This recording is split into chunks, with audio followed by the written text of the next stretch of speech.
Timnas Indonesia bakal melakukan persiapan serius menjelang ronde keempat kualifikasi Piala Dunia. Patrick Kluivert mengaku membutuhkan tambahan amunisi demi memuluskan perjuangan skuad Garuda. Salah satunya lini serang yang saat ini menjadi titik lemah pasukan tanah air. Nama-nama seperti Milano Jonathans dan Milan Manhoef dirumorkan akan coba dibujuk oleh PSSI. Cetak Gol coba merangkum prediksi starting pemain keturunan baru Timnas Indonesia sebagai berikut.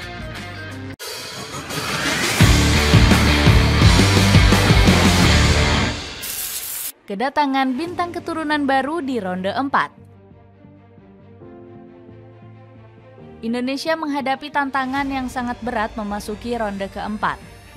Skuad Merah Putih menjadi peserta non-Timur Tengah satu-satunya yang lolos ke babak tersebut. Rintangan pasukan Garuda ke Piala Dunia juga makin terjal akibat sikap pilih kasih AFC. Sebelumnya, Asosiasi Sepak Bola se-Asia ini seenak jidat mengubah aturan demi keuntungan tim Timur Tengah. Usut punya usut, mereka menunjuk Arab Saudi dan Qatar sebagai tuan rumah ronde keempat. Bukannya ciut, Erick Thohir justru optimis JIZES dan kolega bisa mengharumkan nama bangsa. Tidak peduli di mana kita bermain, semangat juang Garuda akan selalu dibawa ke lapangan. Kami ingin mengukir sejarah dan itu dimulai dari kerja keras sejak hari ini, tegas Erick Thohir. Alhasil PSSI perlu menambah amunisi demi mewujudkan ambisi lolos ke Piala Dunia. Patrick Kluivert memberi kode untuk mencari striker baru agar daya gedor Garuda Nusantara semakin bertambah. Kami perlu meningkatkan serangan kami dan lebih kuat dalam penyelesaian bola, ucap Kluivert. Sejumlah nama kemudian kembali mencuat ke permukaan sebagai penyerang anyar timnas. Milano Jonathans, Milan Manhoef hingga Mauro Zylstra dikabarkan bakal segera membela Garuda di dada. Selain lini depan, sektor belakang juga bisa menjadi fokus utama Kluivert. Tujuannya agar komposisi pertahanan skuad pasukan Merah Putih semakin kokoh. Alhasil JensonSelt dan Pascal Struijk dinilai cocok sebagai tambahan amunisi baru di lini belakang. Pasalnya kedua pemain ini punya kualitas sebagai pemain keturunan grade A. Selain dua nama di atas, Jairo Riedewald juga dirumorkan bakal segera menjadi WNI di ronde keempat nanti. Pertahanan. Lini pertahanan akan menjadi salah satu tumpuan utama dari taktik Patrick Kluivert. Sang pelatih harus siap dibuat pusing karena dihuni dua kiper hebat seperti Emil Audero dan Maarten Pas. Namun Audero kabarnya akan menjadi pilihan utama bagi pelatih asal Belanda tersebut. Pasalnya kiper berdarah Italia ini memiliki segudang pengalaman bermain di Serie A. Belum lagi ex-Juventus ini dinilai memiliki pembawaan yang lebih tenang dibanding Pas.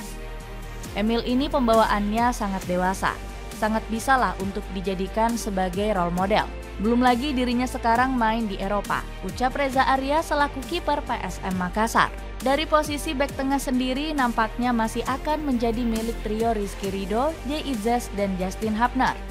Pasalnya mereka dinilai memiliki koneksi yang baik di antara satu sama lain.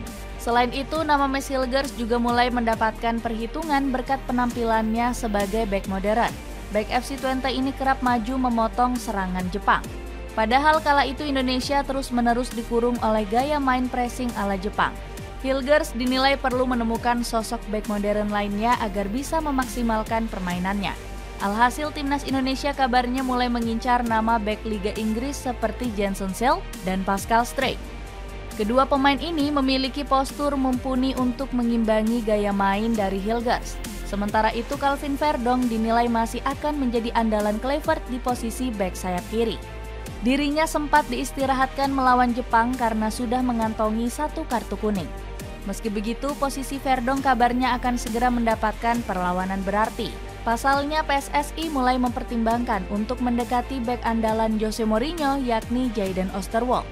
Di lain sisi, posisi bek kanan juga akan tetap menjadi milik Kevin Dix. Ex Feyenoord ini memiliki postur besar yang cocok untuk menghadapi pemain-pemain Timur Tengah di ronde 4. Handphone gaming dari Kivi, suara super ngebas yang ramah di kantong. Cek linknya di bawah ini. Gelandang.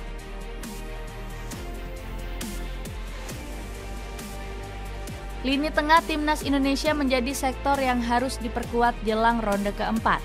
Komposisi gelandang skuad Garuda dianggap masih jauh dari level Piala Dunia. Kekurangan ini terlihat saat lini tengah timnas Indonesia diajarkan Jepang cara mengontrol permainan. Samurai Biru tampil superior karena punya sejumlah gelandang level dunia. Sebut saja seperti Daichi Kamada yang berhasil mencetak brace ke gawang Emil Audero.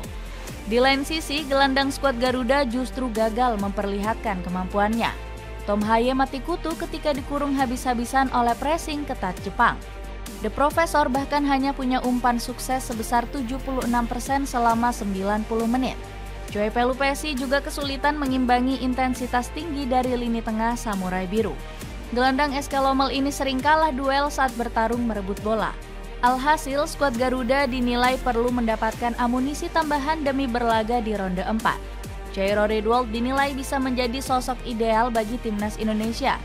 Gelandang Royal Antwerp ini memiliki atribut yang bagus sebagai seorang gelandang bertahan.